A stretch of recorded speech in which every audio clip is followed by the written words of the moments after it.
Vamos a tratar de resumir y de hacer la forma más didáctica la ponencia.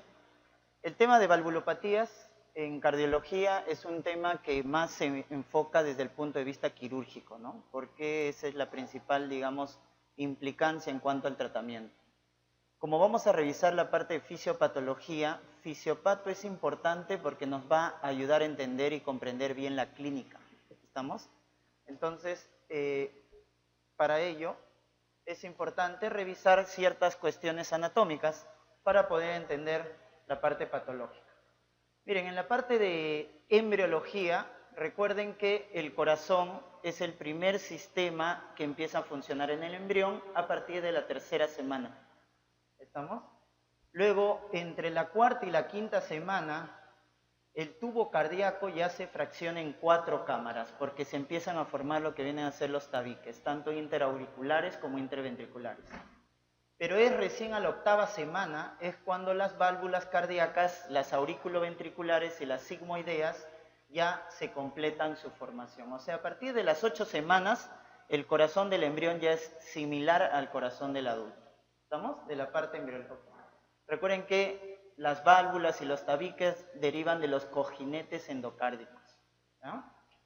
De la parte anatómica, ¿qué es importante recordar? Estas son las 2 valvas auriculoventriculares. Acá estamos en la fase de eyección, en la fase, perdón, de llenado ventricular, ¿no? Fase de llenado, por eso las valvas están abiertas, las 2 valvas auriculoventriculares. Tanto la valva mitral en el lado izquierdo como la válvula tricuspidia en el lado derecho. Recuerden, la válvula mitral, ¿no es cierto?, tiene un área aproximada de 4 a 6 centímetros cuadrados. De 4 a 6. Entonces, es el área normal, ¿no?, para poder entender lo que es la estenosis y la insuficiencia. En cambio, por este lado, en el lado izquierdo, la válvula aórtica tiene un área aproximado de 2.5 a 3.5 centímetros cuadrados. Vamos a revisar el día de hoy, por el tiempo básicamente, y por la frecuencia, lo que vienen a ser las valvulopatías del lado izquierdo, que son las más frecuentes y las más importantes, tanto la estenosis como la insuficiencia. Recordar que el área mitral, ¿no es cierto?, la válvula mitral tiene 2 valvas, por eso se llama bicúspide, ¿no?, una valva anterior y una posterior. La valva anterior, como ven, es la más grande, a diferencia de la valva posterior. Por este lado, la válvula aórtica tiene una valva, ¿no es cierto?, izquierda y una valva derecha. Recuerden, de estas 2 valvas, derecha e izquierda, salen las arterias coronarias que van a nutrir al corazón. Recuerden que el corazón se nutre en diástole, ¿no es cierto? El corazón es el único que se nutre en diástole. Todos los demás se nutren en sístole. ¿Cuál es la valva que no genera vasos coronarios? Esta de acá, la valva posterior. La valva posterior es no coronaria. ¿Estamos? Y acá hay una relación importante. ¿Entre quién? Entre la valva anterior de la válvula mitral y la válvula aórtica, ¿no? Específicamente su valva posterior, su valva no coronaria. Esto es lo que se llama la continuidad mitro-aórtica o aortomitral, la continuidad aortomitral. Recuerden esa relación. La siguiente. Las válvulas cardíacas tienen un esqueleto fibroso a nivel del corazón, ¿no? Un esqueleto fibroso cardíaco, como podemos ver acá, tanto las auriculoventriculares, que tienen mayor diámetro a diferencia de las sigmoidales o semilunares. La siguiente. Muy bien, entonces vamos a primero referirnos a lo que viene a ser la valvulopatía mitral. Entonces, por acá podemos ver la valva mitral, como ya hemos mencionado, tiene un área de 4 a 6 centímetros cuadrados. La valva anterior es la más grande, a diferencia de la posterior, y tiene 2 comisuras, ¿no? Esta valva mitral está soportada, ¿no es cierto?, a nivel del ventrículo izquierdo por las cuerdas tendinosas y los músculos papilares, ¿no? Todo eso es el aparato valvular, no solo es las valvas, sino las cuerdas tendíneas y los músculos papilares, que van a permitir cerrar bien la válvula. La siguiente. Algunas relaciones importantes, por ejemplo, esto es lo que habíamos mencionado, la continuidad o cortina mitroaórtica, la valva posterior que habíamos mencionado, que es no coronaria, se relaciona con la valva anterior de la mitral, ¿no? Tienen esa relación. La válvula mitral, ¿con quién se relaciona? Por un lado, con la arteria circunfleja, rama de del tronco de la coronaria izquierda y con el seno venoso coronario, ¿no? Tiene esa relación. Y por acá está el trígono fibroso derecho, donde se ubica el haz de His, ¿no? ¿Dónde se ubica el haz de His? ¿La siguiente? Muy bien. Y para entender lo que es la clínica de las valvulopatías, estenosis, insuficiencia, recuerden que el signo cardinal viene a ser al examen físico los soplos cardíacos. Entonces los soplos, ¿no es cierto?, pueden ser de estenosis o de insuficiencia y se deben al flujo turbulento de la sangre. Cuando es el flujo lineal no pasa nada. El flujo turbulento es lo que ocasiona este ruido, ¿no es cierto?, que a la auscultación le llamamos soplo y a la palpación le llamamos frémito. Entonces justamente el soplo va a producirse ya sea en diástole o ya sea en sístole, de acuerdo en el momento en que estemos en el ciclo cardíaco.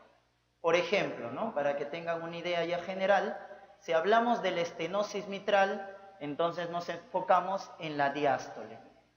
Las aurículas están llenas de sangre y las válvulas auriculoventriculares están abiertas y empiezan a llenar de sangre al ventrículo. Esta es la fase de llenado, ¿no?, que es la que dura más de todo el ciclo cardíaco, dura 0.5 segundos. Entonces, en la fase de llenado, nos enfocamos en el corazón izquierdo, la válvula mitral está abierta. ¿Qué pasaría si acá hay una estenosis mitral? Entonces, si el área de la válvula mitral se reduce a menos de 2.5 centímetros, hablamos de estenosis. Cuando es menos de 2.5, porque ya va a tener repercusión hemodinámica. Entonces acá, al ver estenosis, se va a producir un flujo turbulento.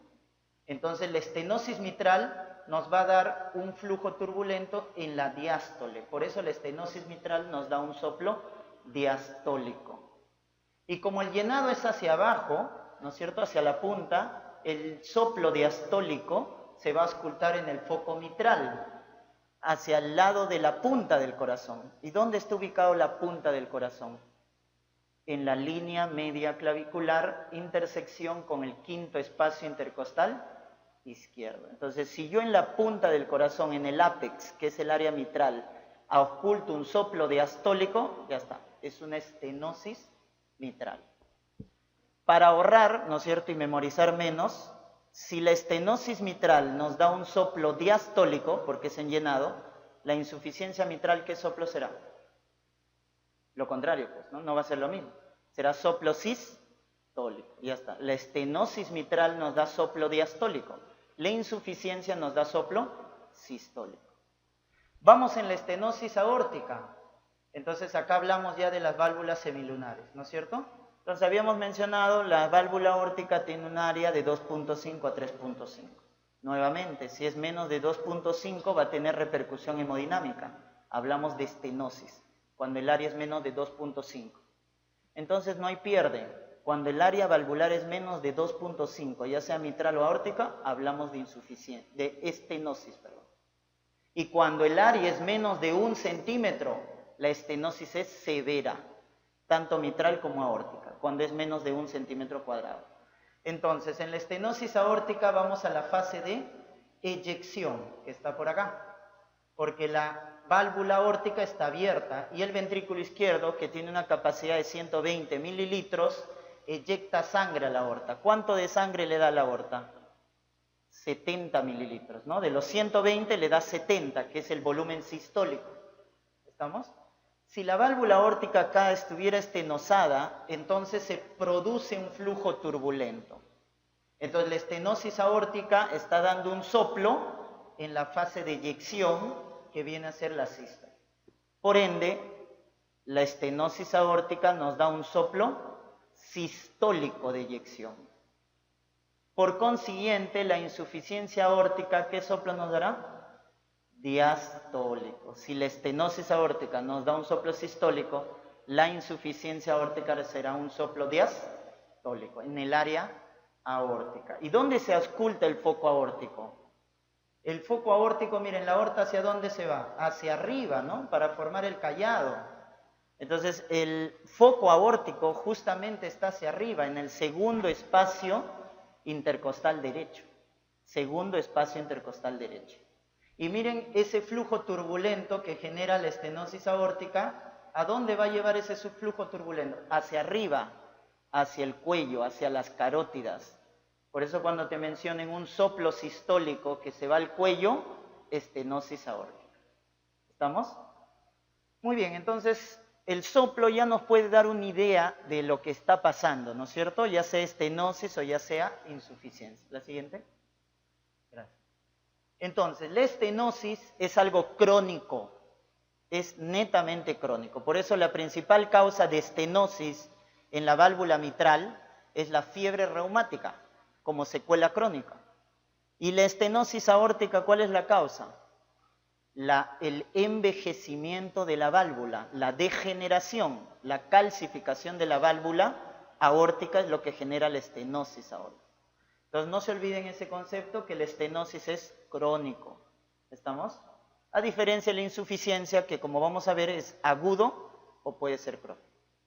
Entonces la estenosis es crónica y ¿qué va a afectar la estenosis? La estenosis lo que afecta es esto, la buena apertura valvular. Entonces no se abre bien la válvula. Recuerden que las válvulas su misión es un flujo anterógrado, flujo unidireccional y evitan que la sangre regrese, ¿no es cierto? El flujo debe ser unidireccional hacia adelante, anterógrado. Entonces la estenosis lo que impide es la buena apertura valvular. Entonces, ¿cómo definimos una estenosis valvular? Cuando el área era menos de 2.5 centímetros cuadrados. ¿Y cuándo era la estenosis severa? Menos de 1 centímetro cuadrado.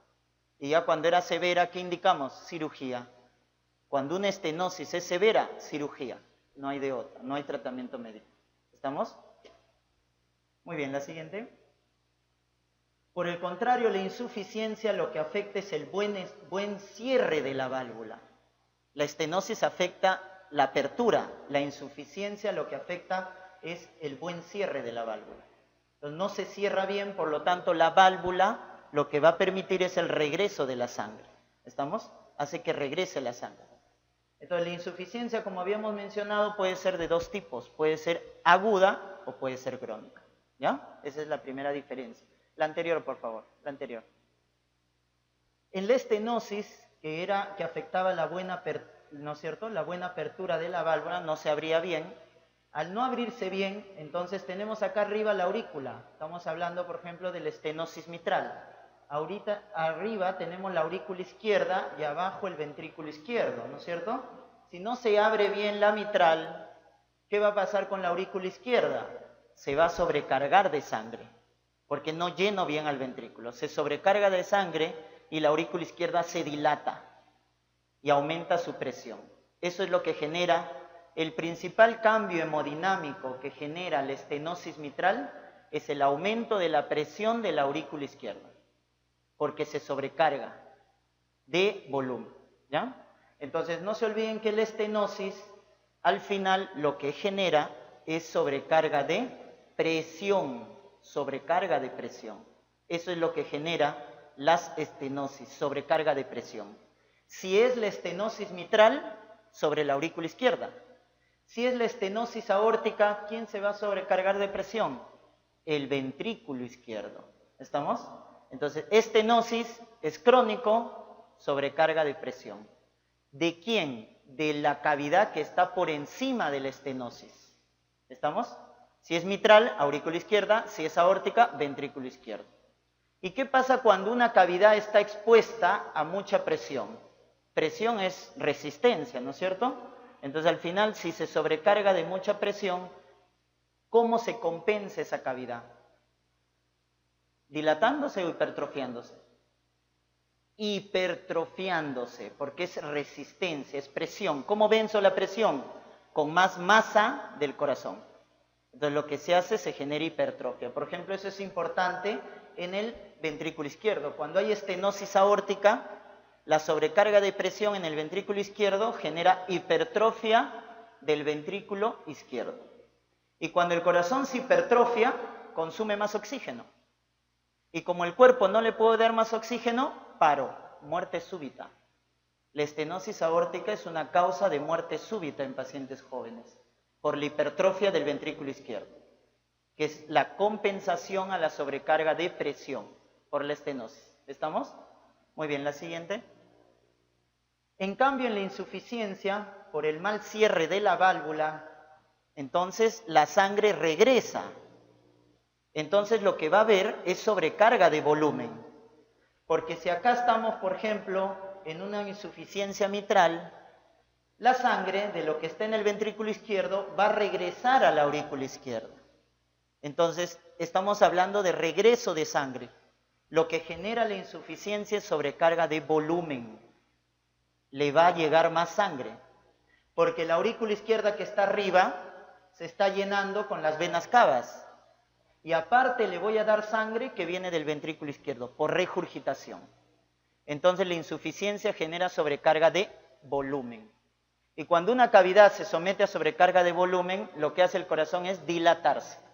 Dilatarse, que es diferente, ¿no?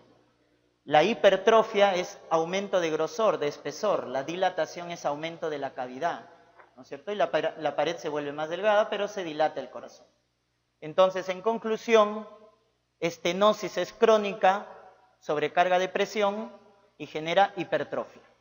Insuficiencia es aguda o crónica, genera sobrecarga de volumen y genera dilatación. ¿Estamos? Y la última diferencia es que la estenosis, cuando aumenta la compensación cardíaca, es de la cavidad que está por encima. O sea, si yo les pregunto, en la estenosis mitral, ¿quién se dilata? La que está arriba, la aurícula izquierda.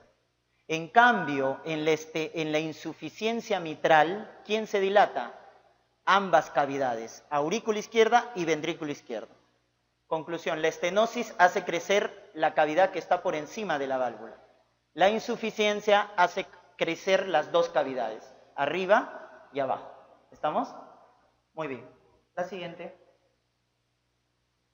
Entonces, viendo esos conceptos ya iniciales, vamos a la estenosis mitral. Esta es la segunda valvulopatía más frecuente. La más frecuente es la estenosis aórtica. Esta es la segunda más frecuente. Es más frecuente en mujeres. Y como hemos dicho, cuando el área mitral es menos de 2.5 centímetros, está estenosado, entonces la aurícula izquierda no puede llenar al ventrículo izquierdo y se produce un flujo turbulento.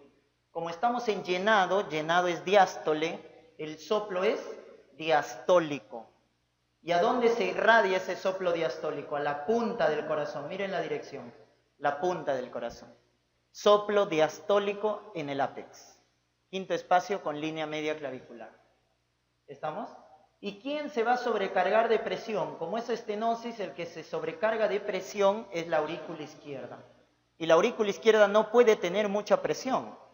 Por lo tanto, esa presión y volumen lo hace regresar a la circulación pulmonar, produciendo congestión pulmonar. ¿Estamos? Entonces, cuando esté estenosado, la aurícula izquierda se queda con volumen, aumenta su presión y todo ese exceso de volumen y presión lo va a regresar a la circulación pulmonar. La siguiente. Entonces, nunca se olviden esta formulita, flujo sanguíneo es igual presión sobre resistencia. Cuando hay estenosis, la resistencia aumenta y resistencia con flujo es inversamente proporcional. Si la resistencia aumenta, baja el flujo sanguíneo. ¿Y quién va a aumentar? La presión a nivel de la aurícula izquierda. Entonces, la estenosis mitral, nunca se olviden, este es el principal cambio hemodinámico, sobrecarga de presión a la aurícula izquierda. Y como la aurícula izquierda no puede sostener ese exceso de presión, lo manda a la circulación pulmonar, produciendo aumento de la presión capilar pulmonar. ¿Cuánto es la presión capilar pulmonar normal? De 8 a 12 milímetros de mercurio. Entonces empieza a aumentar. Y cuando esta presión capilar pulmonar llega a más de 25 milímetros de mercurio, ya se llama edema agudo de pulmón. Cuando el PCP es más de 25 milímetros de mercurio, se llama edema agudo de pulmón, ¿no? Produciendo congestión. La aurícula izquierda se dilata, se fibrosa, y este es un cambio anatómico importante. Cuando la aurícula izquierda se dilata y se fibrosa, produce una arritmia, la arritmia más frecuente de la práctica clínica, la fibrilación auricular. Entonces ya hablamos de dos cambios hemodinámicos al final de la estenosis mitral. Sobrecarga de volumen en el pulmón y fibrilación auricular, que es una arritmia, un trastorno del ritmo cardíaco. Entonces, en conclusión, ¿no? Como vemos, cuando hay estenosis mitral, la aurícula izquierda se sobrecarga de presión, ese exceso de presión y volumen lo manda a la circulación pulmonar, aumentando la presión capilar de los pulmones. Como los capilares no pueden sostener ese exceso de volumen y presión, sacan agua. ¿Hacia dónde? Hacia los alvéolos, produciendo congestión pulmonar. Por eso, ¿cuál es el signo cardinal, el síntoma cardinal de la estenosis mitral? La disnea, la dificultad para respirar. La sensación de falta de aire, la disnea, es el principal síntoma de la estenosis mitral. Muy bien, y cuando progresa esta estenosis mitral, entonces al final, como tengo bastante volumen en los capilares, lo que hacen los vasos pulmonares es contraerse. ¿Para qué se contraen los vasos pulmonares? Para botar ese exceso de volumen. Pero al contraerse, al hacer vasoconstricción pulmonar, lo que generan es hipertensión pulmonar. Entonces, otra complicación crónica de la estenosis mitral es que producen una hipertensión pulmonar secundaria. Y como acá hay mucha presión en los pulmones, el ventrículo derecho ya no puede mandar sangre a los pulmones para que se oxigene, porque hay mucha presión. Entonces, ¿qué pasa con el ventrículo derecho? Empieza a hipertrofiarse. Y al final se vuelve insuficiente el ventrículo derecho. Lo que al inicio estaba, ¿no es cierto?, alterado la aurícula izquierda, al final por hipertensión pulmonar secundaria también se daña el ventrículo derecho. Y como el ventrículo derecho no es capaz de bombear sangre ya a los pulmones, ese exceso de sangre lo manda hacia atrás. Todo refluye y lo va a llevar ¿a dónde? Hacia los diferentes sistemas. La falla derecha cardíaca va a producir congestión sistémica, edema de miembros inferiores, ascitis, hepatomegalia, ingurgitación yugular, etc. Esa es la historia natural de la estenosis mitral. La siguiente. Y no nos olvidemos de esto de acá, que al dilatarse y al fibrosarse la aurícula izquierda, se produce la fibrilación auricular, que es un trastorno del ritmo cardíaco. Y la fibrilación lo que ocasiona es la formación de trombos y su expulsión, es decir, produce émbolos. Recuerden que donde se forman más trombos es en la orejuela izquierda, porque es más pequeña, ¿no? ¿Se recuerdan de los principios de Virchow? ¿Qué nos decía Virchow para formar trombos? Éstasis sanguínea, mucha coagulación o daño del endotelio, ¿no es cierto? En la orejuela izquierda lo que se produce es éstasis sanguínea porque es pequeña. Y entonces al estar estancada la sangre se forma un trombo. Ya formado el trombo, la fibrilación auricular por fibrosis y dilatación de la aurícula izquierda, a este trombo lo va a desprender hacia la circulación sistémica. Produciendo, ¿qué cosa? Esto de acá. ¿Hacia dónde van los émbolos de la fibrilación auricular? A la arteria cerebral media, produciendo un accidente cerebrovascular isquémico. Y esa es otra complicación de la estenosis mitral. Una estenosis mitral puede debutar con un ACV. Por eso cuando yo diagnostique un ACV isquémico, debo auscultar el corazón. Si ausculto el corazón y encuentro un soplo y una arritmia y el paciente tiene un ACV, estenosis mitral. Es una estenosis mitral, ¿no es cierto? Muy bien, la siguiente. Entonces, la etiología más frecuente, como es crónico, la fiebre reumática, que es la secuela producida por una faringitis estreptocócica, ¿no es cierto? El estreptococo beta hemolítico del grupo A, Diógenes. Cuando se asocia a comunicación interauricular se llama síndrome de Lutten-Bacher. Tumores también pueden estenosar la válvula mitral, como los mixomas. Es más frecuente en mujeres. Esta es la clínica cardinal, disnea, que aparece a los 35-40 años de edad. ¿Estamos? Disnea por la congestión sistémica. Entonces, ¿por qué se produce la disnea fisiopatológicamente? Por la congestión pulmonar, por el aumento de la presión capilar pulmonar. ¿Por qué se produce hemoptisis? Puede haber hemoptisis, ¿no? Entonces, si viene un varón a la emergencia, delgado, desnutrido, con disnea y hemoptisis, lo primero que pensamos acá es tuberculosis, ¿no es cierto? Pero si viene una mujer, ahí está, con disnea y hemoptisis, bien nutrida, debo descartar estenosis mitral. ¿Estamos? ¿Y por qué se produce la hemoptisis? Porque se rompen las venas bronquiales, ya que la sobrecarga de volumen, así como se sobrecarga de volumen los capilares pulmonares, también las venas bronquiales se sobrecargan de volumen y las venas bronquiales se rompen. Esa rotura de las venas bronquiales produce la hemoptisis. La disnea es por la congestión, por aumento de la presión capilar pulmonar. La hemoptisis es por la ruptura de las venas bronquiales. La FA es por la dilatación y fibrosis de la aurícula izquierda.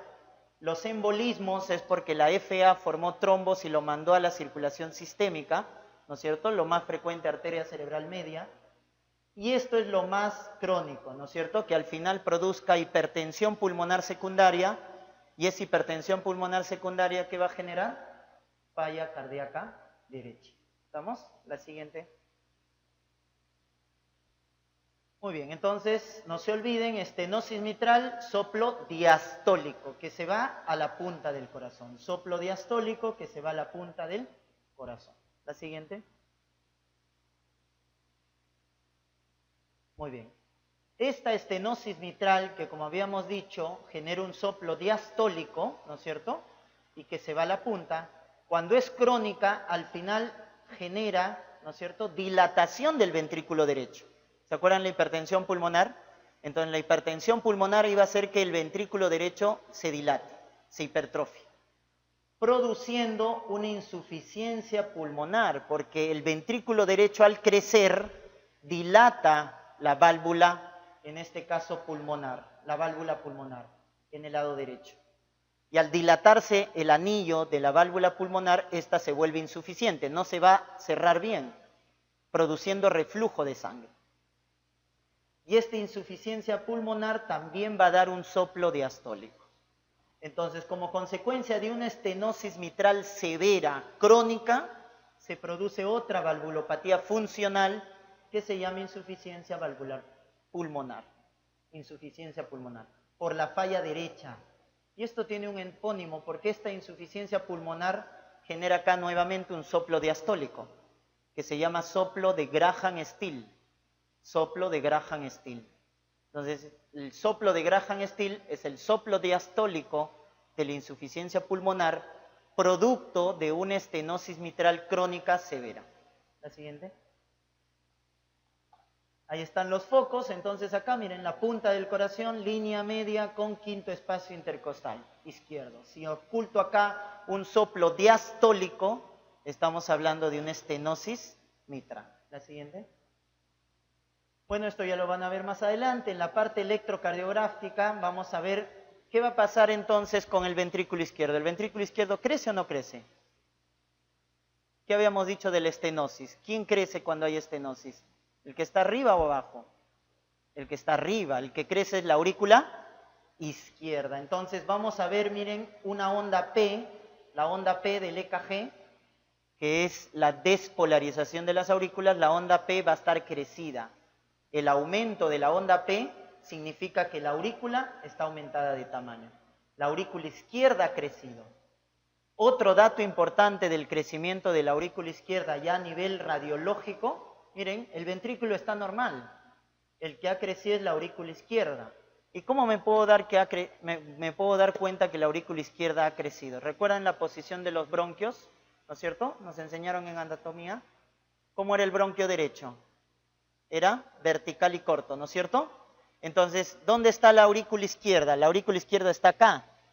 Cuando crece y se dilata la aurícula izquierda, horizontaliza al bronquio derecho. Entonces, en una radiografía, cuando yo encuentro horizontalización del bronquio derecho en una radiografía, ¿eso qué significa indirectamente? Que la aurícula izquierda se ha dilatado. Ese es un signo radiológico. La horizontalización del bronquio derecho significa crecimiento de la aurícula izquierda. Incluso la aurícula izquierda puede crecer bastante y comprimir el esófago, produciendo disfagia, dificultad para el paso de los alimentos.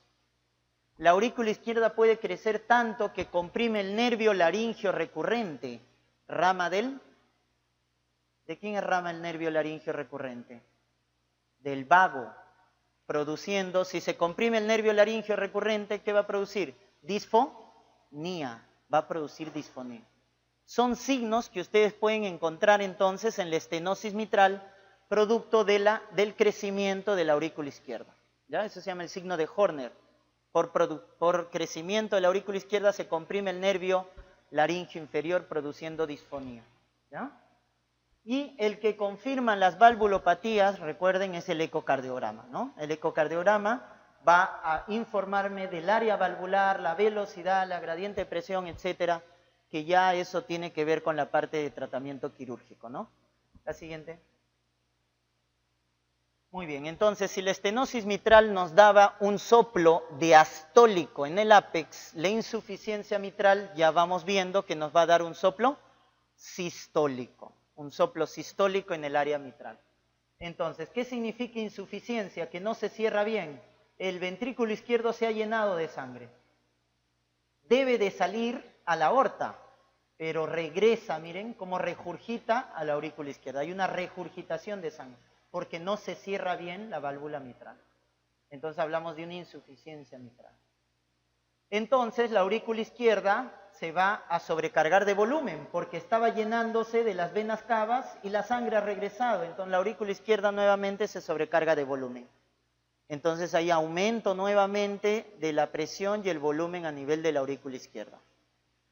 Pero la aurícula se va a llenar con más sangre, ¿o no? Porque miren, por acá se llena con sangre que viene del ventrículo izquierdo y también se va a llenar con sangre que viene de las cavas. Entonces la aurícula izquierda tiene más volumen. Como tiene más sangre, ese exceso de sangre lo va a mandar al ventrículo izquierdo. Entonces el ventrículo izquierdo ya no se va a llenar con un volumen normal, se va a llenar con más volumen. Entonces se va a sobrecargar de volumen el ventrículo izquierdo, produciendo dilatación. La insuficiencia genera el crecimiento de ambas cavidades. Arriba, aurícula izquierda, abajo, ventrículo izquierdo. La estenosis mitral solo te producía crecimiento en la aurícula izquierda. La insuficiencia te hace crecer las dos cavidades del lado izquierdo. ¿Ya? La siguiente. Y es similar a la estenosis mitral, porque nuevamente el aumento de presión de la aurícula izquierda, ¿a dónde se va? Al pulmón, produciendo aumento de la presión capilar pulmonar. Y ese exceso de sangre, el pulmón lo va a querer regresar con vasoconstricción y se va a generar nuevamente una hipertensión pulmonar secundaria. Y al final puede llegar también a una falla cardíaca derecha. Es el mismo circuito. Entonces la diferencia es la adaptación, que acá en la insuficiencia el ventrículo se va a dilatar, cosa que no pasa en la estenosis mitral. Pero acá, cuando el ventrículo izquierdo se dilata, estaremos hablando de una insuficiencia aguda o crónica. Aguda o crónica. Para que se dilate, ¿será de la noche a la mañana? No, por lo tanto, la insuficiencia mitral crónica es la que genera crecimiento del ventrículo izquierdo. Cuando la insuficiencia mitral es aguda, el ventrículo izquierdo no crece. Y como no crece el ventrículo izquierdo, todo el volumen se regresa al pulmón. Por eso, nunca te olvides, las valvulopatías agudas, las insuficiencias mitral o aórtica aguda, ¿cuál es su clínica? Edema agudo de pulmón, grado máximo de congestión pulmonar. Si me preguntan cuál es la clínica de la insuficiencia mitral o la insuficiencia aórtica aguda, edema agudo de pulmón. ¿Estamos? Porque no hay adaptación, no hay crecimiento del ventrículo izquierdo. La siguiente. Entonces lo mismo, ¿no es cierto? Ya está, acá están las dos causas, miren, crónica, fiebre reumática nuevamente, aguda, estas dos patologías, siempre recuerdan. ¿Quién causa insuficiencias agudas, ya sea mitral o aórtica? La endocarditis infecciosa, cuya causa más frecuente es el estafilococo coagulasa positivo, que es el estafilococo aureus, y también la cardiopatía isquémica, ¿no? El infarto, porque el infarto va a producir necrosis ¿de quién? Del músculo papilar, o ruptura de las cuerdas tendíneas, y por lo tanto el anillo valvular se destruye y la válvula no se cierra bien. ¿Para qué sirven las cuerdas tendíneas y el músculo papilar? del ventrículo para cerrar la válvula. Si se rompen las cuerdas o se necrosa el músculo papilar, la válvula no se cierra bien, produciendo insuficiencia, en este caso mitral aguda. Miren la clínica de la insuficiencia mitral aguda, siempre edema agudo de pulmón. ¿Por qué? Porque no hay dilatación a nivel de la cavidad izquierda, no hay compensación. En cambio, la crónica es bien tolerada. El paciente va a tener por ahí fatiga, mala tolerancia al ejercicio, astenia, disnea. Pero ¿por qué tiene pocos síntomas y a largo plazo? Porque hay compensación. El corazón se dilata. ¿Quién se dilata? El ventrículo izquierdo. ¿Estamos? Muy bien, la siguiente. Entonces, la insuficiencia mitral por el mal cierre de la válvula mitral, miren cómo regurgita la sangre, ¿no es cierto? ¿Qué fase es esta? Sangre está yendo a la aorta. ¿Qué fase es?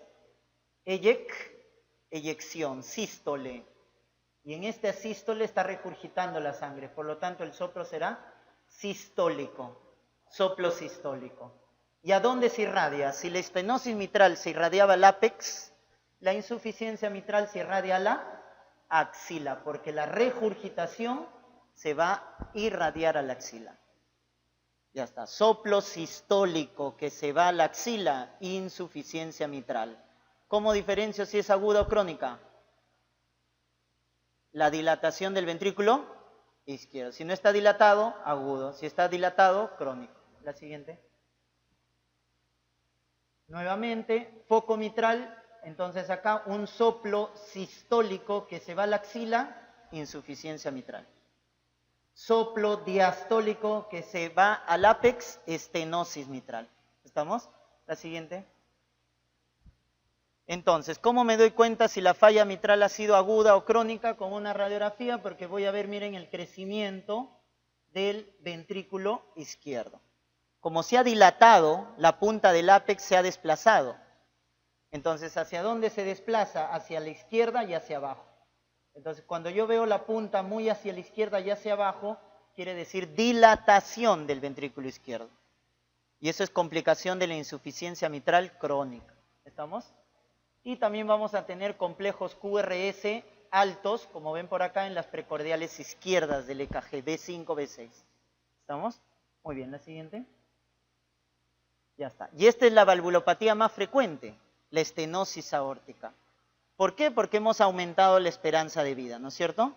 Entonces cada vez hay más paciente adulto mayor y la válvula se envejece, pues. Y el envejecimiento de la válvula va a producir calcificación de la válvula. La válvula se calcifica, miren, ¿ya? Pero las comisuras, si ustedes ven por acá, las comisuras están bien. Porque si yo veo unas comisuras alteradas, eso ya no es calcificación, es fiebre reumática. ¿Cómo diferencio la calcificación de la fiebre reumática si ambas son crónicas? Mirando las comisuras valvulares. Si las comisuras están normales, es calcificación de la válvula. Si las comisuras están alteradas, es fiebre reumática. ¿Estamos? Porque la fiebre reumática destruye las válvulas, las comisuras, las válvulas.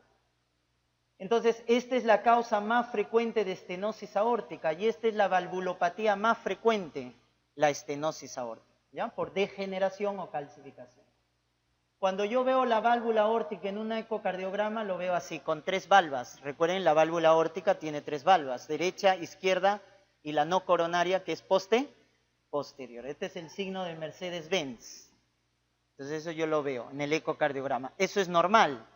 En cambio, si yo veo en el ecocardiograma la boca de pescado, eso es alterado. Porque ¿qué me está indicando la boca de pescado? Que la válvula aórtica solo tiene 2 valvas. ¿Y a eso cómo se va a llamar? Válvula aórtica bicúspide. Y cuando tiene 2 valvas la aórtica, entonces va a generar estenosis. Y esta es la etiología congénita. Joven con estenosis aórtica es por válvula bicúspide. ¿Y con quién se asocia la válvula bicúspide? ¿Con quién se asocia la válvula bicúspide? Con otra malformación, con otro defecto cardíaco que viene a ser la coartación de la aorta. No se olviden, siempre que diagnostiquen una válvula aórtica bicúspide, descarten una coartación de la aorta. ¿Estamos? Porque van asociados. Muy bien, entonces si es en joven, etiología congénita, si es en adulto mayor, etiología degenerativa, por calcificación. La siguiente. Si la aórtica está menos de 2.5 centímetros cuadrados, está estenosado, ¿no es cierto? Cuando es menos de 1 es severo, ya lo hemos mencionado. Si está estenosado, entonces el ventrículo izquierdo no puede eyectar, encuentra mucha resistencia. Entonces el ventrículo izquierdo se va a quedar con sangre. ¿Por qué? Porque está cerrado y al estar cerrado hay mucha resistencia, por lo tanto el ventrículo izquierdo tiene que trabajar más para botar la sangre. Entonces el ventrículo izquierdo se sobrecarga de presión. Se sobrecarga de presión. Y como se sobrecarga de presión, ¿qué empieza a hacer el ventrículo izquierdo? Hipertrofia. El ventrículo izquierdo se empieza a hipertrofiar. ¿Estamos? Entonces eso no se olviden, la estenosis aórtica genera hipertrofia del ventrículo izquierdo, ¿no? Para vencer esta gradiente de presión que se establece por la estenosis de la válvula aórtica. La siguiente. Entonces, como es la anterior, por favor. Como es una estenosis de la válvula aórtica, la cavidad que está por encima, que es el ventrículo izquierdo, crece, se hipertrofia, pero también la que está más arriba es la aurícula izquierda. Nuevamente, la aurícula izquierda recibe más sangre, más presión, ¿y a dónde va a llevar ese exceso de sangre y presión la aurícula izquierda? A los pulmones, nuevamente. El circuito retrógrado, ¿no es cierto?, hacia los pulmones. La siguiente. Entonces, la obstrucción a la eyección del ventrículo izquierdo sobrecarga de presión al ventrículo izquierdo, generando hipertrofia concéntrica del ventrículo izquierdo. Como el corazón se hipertrofia, ¿no es cierto?, entonces hay más masa muscular, va a necesitar más oxígeno, porque tiene más músculo. Pero el cuerpo no le puede dar ese exceso de oxígeno. Por eso, ¿cuál es el primer síntoma de la estenosis aórtica? Cuando al corazón no le das adecuadamente oxígeno y nutrientes, aparece un dolor torácico por isquemia miocárdica que se llama angina. Y es el primer síntoma de la estenosis aórtica. Entonces, ¿por qué se produce angina, angor de esfuerzo? Por la hipertrofia del ventrículo izquierdo. Porque aumenta el consumo de oxígeno y eso genera angor o angina.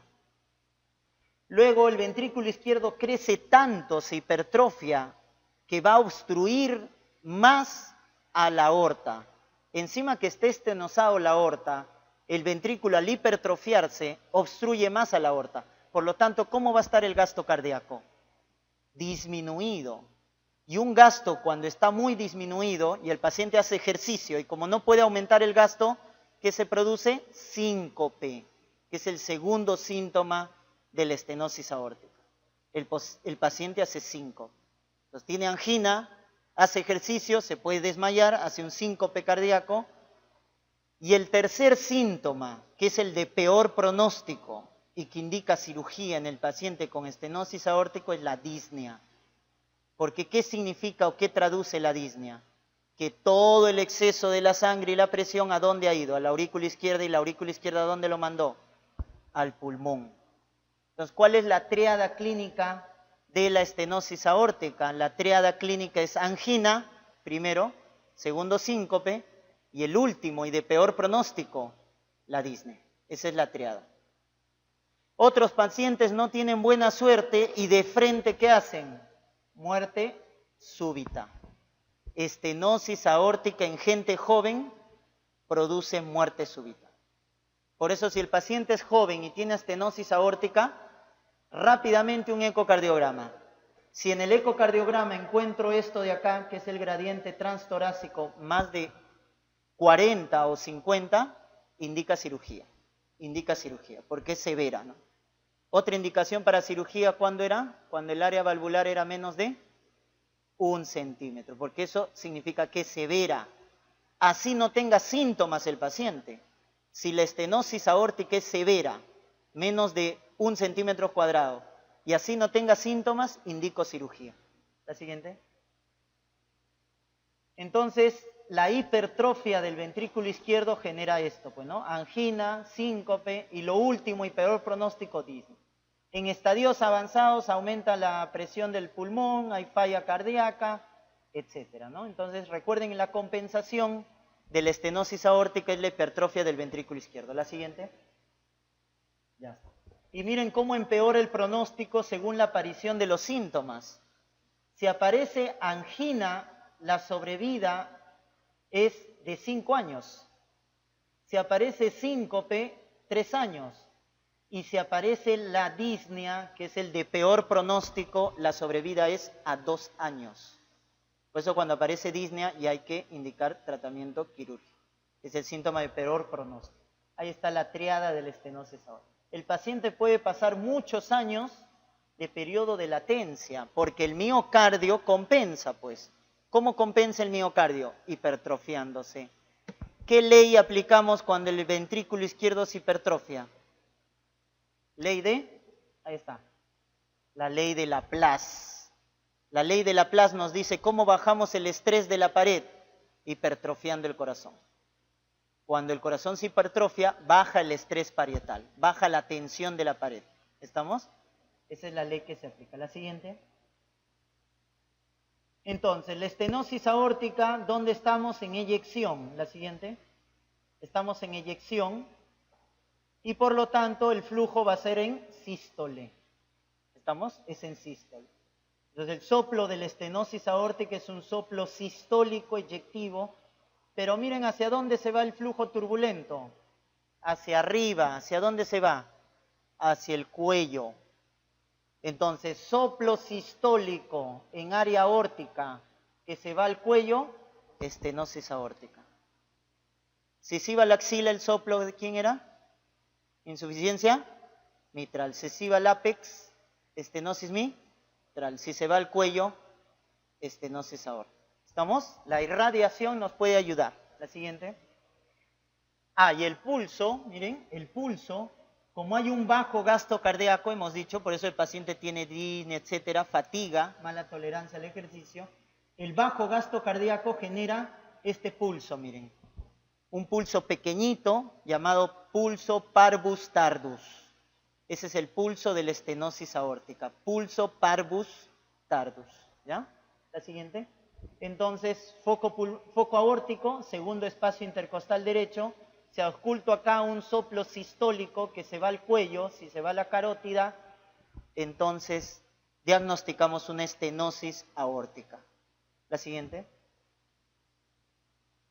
La estenosis aórtica, miren, el ventrículo no lo veo dilatado, pues, como la insuficiencia mitral crónica, ¿no es cierto? La insuficiencia mitral dilata, la estenosis aórtica hipertrofia. O sea, ¿quién produce cardiomegalia? Cuando tú veas una placa y ves que el corazón está grandazo, cardiomegalia. ¿Qué significa? Dilatación. Pero el corazón no está dilatado. ¿Por qué no veo? Porque el crecimiento, la hipertrofia, ¿hacia dónde es? Hacia adentro. La dilatación es hacia afuera. Entonces, cuando la dilatación es hacia afuera, produce cardiomegalia. La hipertrofia, el corazón crece hacia adentro. Por eso en la radiografía yo no lo veo dilatado, está normal. Pero ¿dónde voy a ver que el corazón está hipertrofiado? La punta del corazón, ¿cómo va a ser? Intenso. Entonces en el examen físico yo encuentro un pulso, un impulso cardíaco, la punta del corazón, lo encuentro muy intenso, está hipertrofiado. Si lo encuentro desplazado hacia abajo y a la izquierda, ¿qué significa? Dilatado. Entonces el impulso del ápex, si es intenso, hipertrofia. Si está desplazado, dilatación. Pero en el electrocardiograma sí lo voy a ver, ¿no? Ahí están, acá hay ya lo van a ver, un criterio que se llama un score diagnóstico, que es el criterio de Sokolov, donde mido la precordial derecha, la onda que está hacia el suelo, ¿no es cierto?, que es la onda S, y en B6 mido la onda que está hacia arriba, la R. Suelo, S, arriba, R. S en B1, R en B6. Sumo, si mide más de 35 milímetros, hipertrofia de ventrículo izquierdo, producto de la estenosis aórtica. Y eso empeora el pronóstico del paciente. La siguiente. Ya está. Entonces, la estenosis aórtica lo que al final genera es aumento de resistencia a nivel de la aorta, pues, ¿no? Porque está estenosado y no le llega mucha sangre. Y eso lo evaluamos con el ecocardiograma. Esto nomás quisiera que se recuerden, miren. ¿Cuándo es severa? ¿Cuándo es severa? Miren, cuando el área de la válvula es menos de 1 centímetro. Cuando la velocidad de flujo es más de 4 metros por segundo. Cuando la gradiente es más de 40. ¿Se recuerdan la gradiente transaórtica? Cuando es más de 40 milímetros de mercurio es severa. Y esto de acá, ¿qué indica? Cirugía. Para eso sirve. El ecocardiograma. Si me indica estenosis aórtica severa, cirugía. ¿Ya? La siguiente. Y terminamos con insuficiencia aórtica. Entonces, si la estenosis nos daba soplo sistólico, la insuficiencia dará soplo diastólico. Soplo diastólico en el foco aórtico. En la insuficiencia, la válvula aórtica no se cierra bien, por lo tanto, la aorta, que debería llevar sangre hacia adelante, hace regresar. La siguiente. Por lo tanto, la siguiente, el ventrículo izquierdo va a tener doble llenado. La siguiente. El ventrículo izquierdo, la anterior, va a tener doble llenado. Se va a llenar de la regurgitación aórtica y se va a llenar del aurículo izquierdo. Va a tener doble llenado el ventrículo izquierdo. Por lo tanto, el ventrículo izquierdo en la insuficiencia aórtica tiene sobrecarga de volumen. En la estenosis aórtica, el ventrículo izquierdo tenía sobrecarga de presión. Acá tenemos sobrecarga de volumen porque se llena doble. ¿Estamos? Esta sobrecarga de volumen del ventrículo izquierdo, ¿qué va a producir? Dilatación del ventrículo izquierdo. Acá sí vamos a tener dilatación del ventrículo izquierdo. ¿Estamos? La siguiente. Y lo mismo, sobrecarga de volumen del ventrículo izquierdo, al final se produce, ¿no es cierto?, la dilatación. Ojo, el otro sinónimo de dilatación es hipertrofia excéntrica. Y la verdadera hipertrofia es la concéntrica. Entonces, hipertrofia excéntrica o dilatación es lo mismo.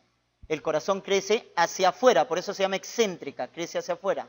En cambio, la hipertrofia concéntrica, ¿hacia dónde crece? Hacia adentro, ¿ya? Muy bien.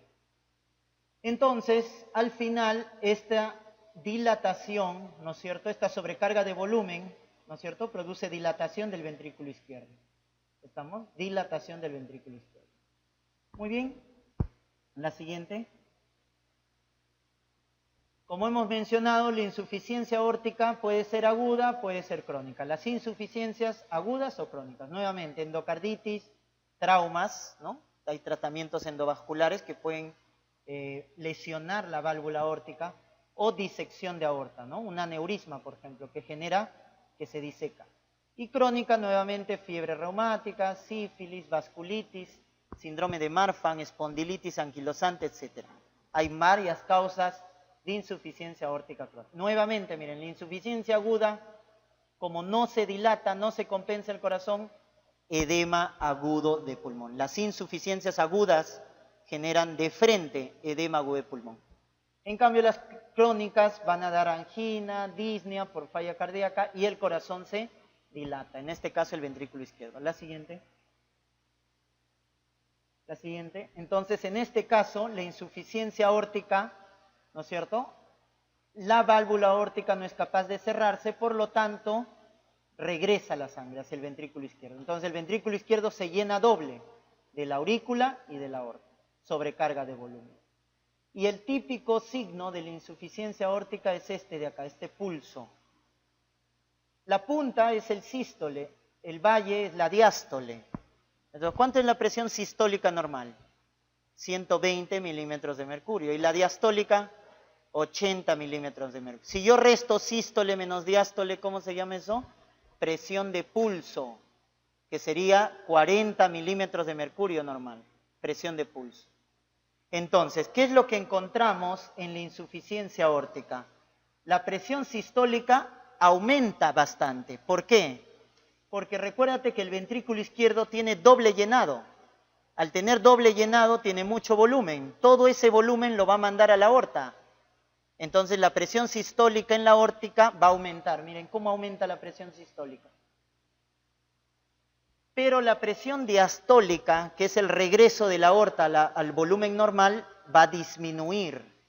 ¿Por qué? Porque al regresar la aorta al volumen normal, está regresando, no está yendo hacia adelante, lo está regresando al ventrículo izquierdo. Por lo tanto, la presión diastólica baja.